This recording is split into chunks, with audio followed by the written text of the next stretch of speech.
Hi, welcome to my YouTube channel. On this channel, we're going to talk about real estate investments, and financial news. So let's get into it. So today we're going to talk about this New York Post article where this landlord basically took out a sign and hung this sign in front of the building, shaming the tenant for not paying rent. So let's go into the article. In the Sun of the Times, a fed-up Queens landlord posted two giant banners calling out his allegedly deadbeat tenant for owing him $17,000 in back rent.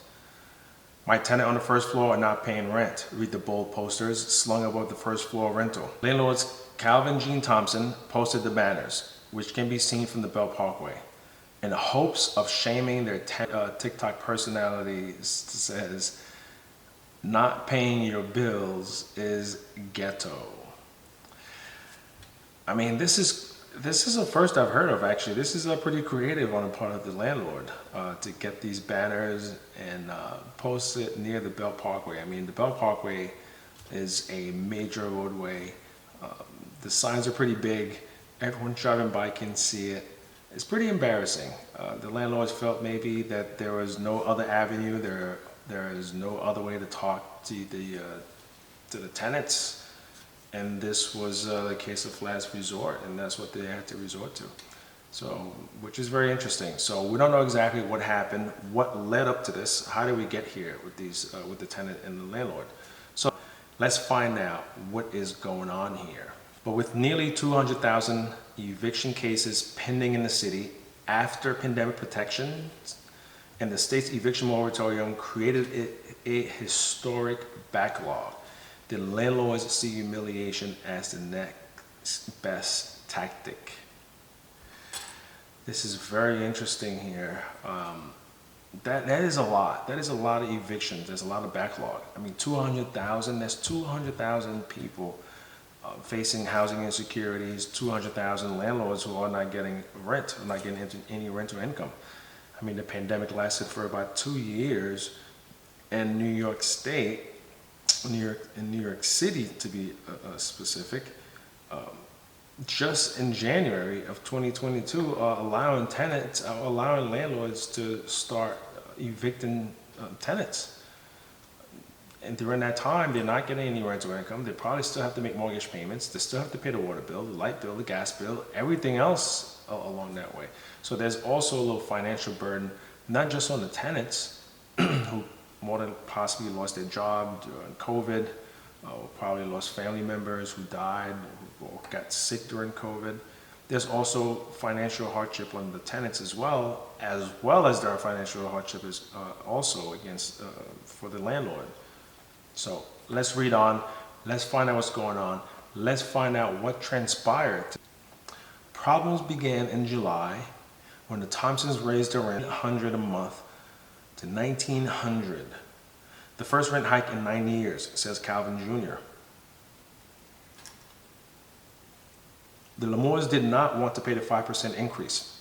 Katia, who works for the City Department of Social Services and makes $46,731, told the Post she tried to drop off $1,800 in rent instead of the new amount, but the Thompson refused to take it, so she stopped paying altogether. Now that's very interesting. So this particular tenant, in this particular case, she did not lose her job. It looks like she kept, she did not lose her job during the pandemic. After nearly a decade of staying in the place, and the landlord only raised the rent by 5%. I think that's pretty reasonable. I think anyone that can look at that and say, okay, that's a reasonable increase. It's not outrageous. Only $100. For just $100, this particular tenant decided that she would no longer make any more payments. And I think that's a little bit extreme on her part. I mean, you are working. I don't understand. Why would you risk getting kicked out and getting evicted and possibly having this eviction on your record for $100? I don't know. It doesn't make sense to me. It's not making sense. So let's read on. I don't think a $100 increase for almost a decade of living is unreasonable, Calvin Jr. said. There are plenty of landlords in our situation because of COVID. A lot of eviction cases are backlogged. She knows this and is going to write it out. The state's eviction moratorium, which ended in January, gave wide latitude to renters suffering hardship from the pandemic, but left many landlords on the lurch. The moratorium also allowed renters to put the brakes on an eviction case against them by claiming financial hardship without having to prove it. The Lamores did not file any COVID hardship forms. The Lamores are the renters in this case. So both families are in the building. The Lamore's lawyer, Andreas Spiker,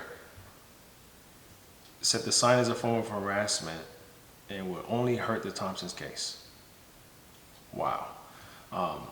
So the lawyers now get into this. I don't think it's unreasonable, a 5% increase, especially over a decade. It's been such a long period of time. I'm hoping that the landlord and the tenant in this matter can work things out.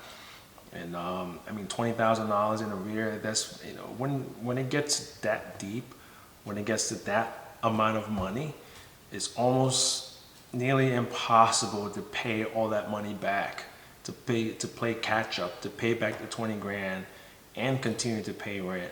And on top of that, the bills and so on and so forth. So I hope they find a solution to this crisis. Maybe the state would step in. Maybe she can get some renters assistance in this matter. I hope they work things out. So let me know what you think of this video. Are the landlords correct for raising the rent 5% after almost a decade? Or are the tenants correct? If you like this channel, if you like this video, please hit the subscribe button, give it a thumbs up, or leave a comment in the section below. Thank you.